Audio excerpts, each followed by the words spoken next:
What's up, everybody? How's it going? This is Travis, and I wanted to say welcome to today's podcast. Today's a really special day because it's Father's Day, and obviously I'm so grateful that I have my dad, because if it wasn't for my dad, I wouldn't be here. And Dad, if you're listening, I love you so much, and I'm so glad that we have a great relationship now and that you're in my life. And Dad, I just want to tell you that I love you. Happy Father's Day. There are also some individuals in my life that are new fathers. So, my mentor, Pastor Andrew Birchfield, is a new father. Him and Amanda had young Benjamin, and then Ryan and Abby Circles, they had Oliver, and there are all these babies everywhere. And I am the beneficiary of all of this new parenting, because I get to see all of the learning and all of the beginning stages of raising a child. And obviously, I'm so grateful for my parents, but I'm getting to see people that are not too much older than me actually do it. And I'm so blessed and I'm so encouraged to watch that. And in light of Father's Day, I just really wanted to talk about what it is to be a man in culture. I asked you guys what you wanted me to talk about, and someone commented that they wanted me to talk about physical and emotional healing. And I thought it was a really great topic because in culture today, the definition of what it is to be a man is so much different. The blueprint to be a man is so much different than it ever has been historically or culturally. So I thought it was a great place and space to open up the conversation, the importance of not only being a man, but stepping into being a father and fathering. And obviously, I am not a father right now, but I'm in preparation.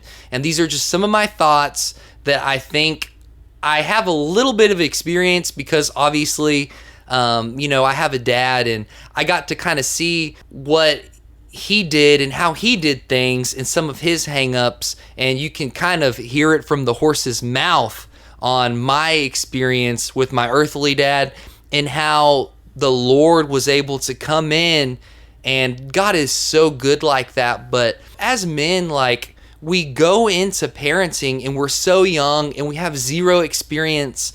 And then it's we get to the end of the parenting tunnel and we have all of this experience, life experience. And it's man, if I would have known, I would have done this differently. But we don't have that luxury. We just have to go through things. And I'm so grateful that obviously, my dad was as there as he could be when he could be there. But in the same token, I recognize that God did it. I can't be mad at my dad if he was something or if he wasn't something, because the Lord is so good. He can make up for anything that your earthly dad did or didn't do. So I'm just going to brag on my dad a little bit, because my dad is a really cool guy if you've ever met him. My dad is the most generous person that I know. Generous to a fault, I will say. If you're his friend and you're in his life, he's a faithful friend. And many times, he's helped people out and, honestly got taken advantage of. But just because he just loves to help, and he wants to be that type of person that is reaching out and helping people. And my dad is also very animated. So when he's talking, and when you're in the room with him, you're getting the best part of him. There's no doubt in your mind, and I am definitely my father's son. And I'm the same way. When you're with me, you're getting the best part of me, keeping it fun, keeping things upbeat. And I'm so grateful that I kind of got to see that in him. And in so many ways, obviously growing up, my dad was in an interesting situation because he was so generous, because he was so driven, he was so motivated. He would always be with friends or helping people out or starting up a business or working. A very productive man. But I didn't see him a whole lot because he was so selfless. And I'm grateful for the opportunities that he could be there. But I would have liked for him to be there more. And one thing led to another, and my dad ended up getting into a little bit of trouble because of different associations that were in his life. And so at the age of 15, I wasn't able to see my dad. And it's a very frustrating age, being like, 15 years old, and you're trying to figure out what it is to be a man. Middle school is already awkward enough because so much of it, being young, you're so insecure, you don't know who you are. So the way that you prove that you're the dominant male is by putting other people down. And I just knew that wasn't the way that I wanted to live. That isn't how I wanted to do life. Like, I realized early on that I was the type of person who wanted to build people. And there are some people that, to make themselves feel bigger or feel important, that they actually cut people down. But I knew I wasn't that type of person. I didn't have my dad there because he physically couldn't be there. And I was like, man, like, how can I figure this thing out? Like, what is it to be a man? And I really think that being a man and ultimately being a father is something that needs to be modeled. You got to see it, because if you listen to culture and how everyone else says to do it, you're going to be confused. Like, in today's culture, being a man is much different than it used to be. There was a point in time where every day a man went out to go hunt for food in like the wilderness, and they risked their lives, and they could have died out there. An animal could have eaten them in the forest or something. But they came back home and they fed their family. And there was a time where a man actually built his own house with his hands. Like, he chopped down the tree and he built the house. And there was a time where, when we were in the industrial age, where men would go to mines and they would mine, and they could literally get the black lung from all of those fumes and different things. So historically, men have always went out and risked their lives to provide for their families. And so they've historically had a respect and a position in the home. But in the modern age today, men don't risk their lives like they do. So if we're trying to feel like a man, that factor isn't in our modern day commercial America. Like, we're over here swiping cards, we're not shooting arrows, and we don't have to provide for our family in that such a way. And in the same way, also, men and women are getting paid equally. I know, like, there are people that will debate that and say, but what I'm saying is, like, women and men, their pays are closer historically than they've ever been before, because we're just in a different time. So if you're trying to feel like a man because you put food on the table and you built the house, it isn't you that put the food on the table. You and your wife have a dual income and you both put food on the table. And this isn't your house because your wife's name is on the mortgage. So those things that we used to take pride in and make us feel like men, they're not valid anymore. Like, the same things that made us men don't make us men. And true masculinity actually comes from inside of you. Pastor Tommy, my pastor, says, put the word in you when you don't need it, and it will be there for you when you do need it. Why? Because when you put the word on the inside of you, it changes the way that you view and interact with life. Your worldview will change. With that, the masculinity and the validation that comes from outside and all of these things that used to make us feel like men, it isn't there. So we have to go to the Word of God, and we have to see men living this out, men of character, fathers being examples and teaching young boys how to be men. And parents and stuff, they came in to parenting not knowing a whole lot, and they made a lot of mistakes. And it's easy to get mad at your parents for things that they did do or things that they didn't do. But something that I found is that you have to let them off the hook, because God is so good. God is so good like that. Even if your dad messed up, or even if he did something that offended you, or even if he wasn't there, God actually takes your process personally, and he will put individuals in your life and say, hey, look at the way that this man models masculinity, models being a father. Look how he is the man of the house, how he leads his home. And I'm so grateful that I've got to see different individuals lead their homes, because, it's just something that, like, I didn't really get a whole lot, because by the time I was really soaking it all in, my dad wasn't in a position to be there. And I have to give a shout out to my mom, because literally, like, you guys, my mom is the best mom. And she was there, and she was the one taking me to church, and she was the one that was pushing me to make good friends and interact with good individuals and get the wrong people out of my life. My mom chased girls and different people out of my life because she knew that those weren't the people that I needed to associate with, because they didn't have the same values as me.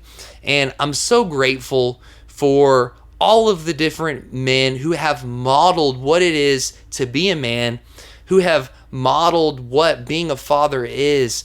And because of that, I can truly benefit. I remember there was a book when I was growing up that really helped me figure things out. It's called Wild at Heart by John Eldredge. And this was a book that was so pivotal at this time in my life, because growing up, like, you have insecurities and you're trying to figure out who you are. And I just remember I was reading that book like I was the Bible, and I would be reading through the pages and there'd be tears on the book, because there were so many hurts that I didn't realize that were there. And there were so many things, like, in my subconscious that affected the decisions that I made and affected the way I interacted with people. And it made me insecure, and it made me shy, and I wasn't confident. I've heard people say that it's not good to speak from open wounds. So if you've been hurt recently or something, it's not so good to talk about that kind of stuff. And obviously, I'm still like, there's all things that we're going through, and there's all areas that we're improving and trying to improve. And by no means am I saying, like, I have figured everything out. But in this area, I can say that I have full breakthrough, because me and my dad have a great relationship now. I had to make a conscious decision to say, hey, Dad, like, I forgive you, and I want to have a relationship with you, because really, like, you can't get mad about the past if you want to have a relationship with somebody. Like, if you actually want to make it work, you got to move on.